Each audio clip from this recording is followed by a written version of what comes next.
Hello guys, welcome back to my page. So today we'll be looking at another circle theorem, and this one says that a triangle made by radii form an isosceles triangle.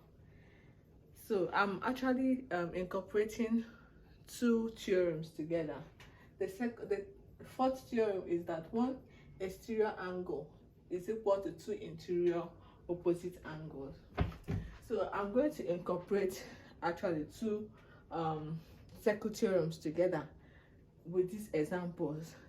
So we may be meeting other theorems while solving them, but then let's just do the first one, which says that that a triangle made by radii form an isosceles triangle. So take for instance, we have an example here. We have a circle, and here 0 as the center of the circle. Let's say O is the center of the circle. So if we have a circle with O as the center of the circle, I will have a line drawn from the center of the circle. Any line drawn from the center of the circle to the tangent is called a radius. So we have two radius, which makes a radii. So any triangle that is formed by two radius, that is radii, two radii form what is called an isosceles triangle. And an isosceles triangle is a type of triangle where that two sides are equal. In isosceles triangles, two sides are equal. That means if the two sides are equal, the base angles will be equal as well. So we have an example here. We have this triangle made by this radii, so forming an isosceles triangle, and we have been given here to be 130 degrees. So to find B and A, now we'll have to find B degrees and A degrees. So to find B degrees and A degrees, now we'll have to say angle in a triangle is actually 180 degrees. So to find A and B, we have 180 minus 130 degrees. So 180 minus 130 degrees is going to give us 50 degrees. So this thing implies 50 degrees. So if this is 50 degrees, that means A and B, sum of A and B has to be 50 degrees. So therefore, A is equal to 50 divided by 2, which is 25. So if A is 25, B is also 25. B is also 25. So A is 25, B is 25 degrees. So that is to say that the base angles are equal. So that is for number 1. So for number 2 is also similar. So but this time around we have been given one of the base angles. So this is a point, this is the point, the circle, the center of the circle O, or 0. So if this is the center of the circle, we have been given one of the base angles to be 30 degrees. So we have to find B and A. To find B and A,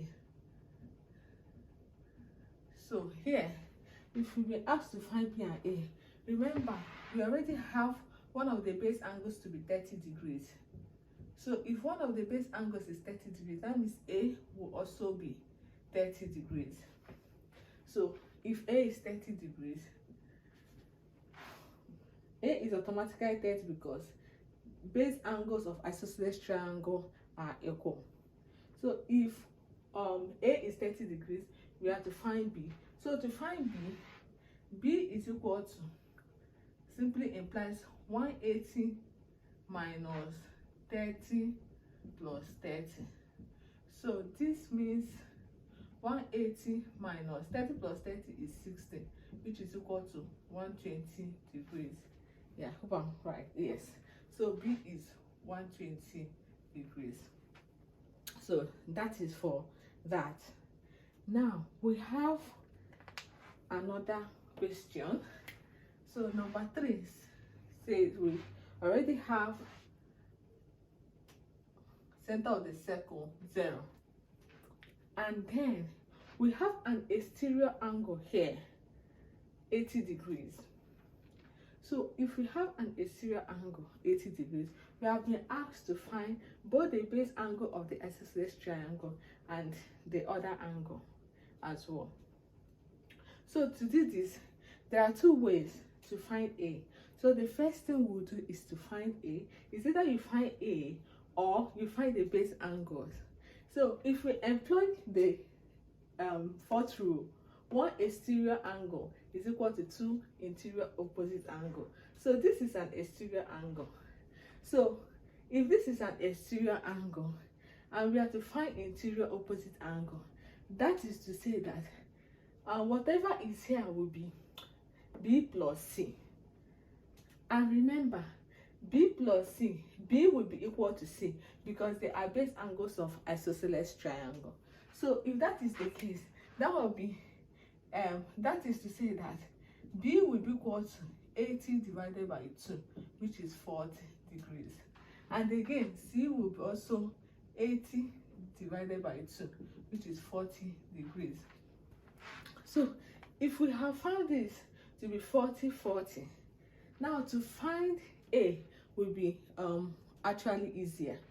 So to find A now, we have to say that A will now be equal to, we have 180 minus 40 plus 40.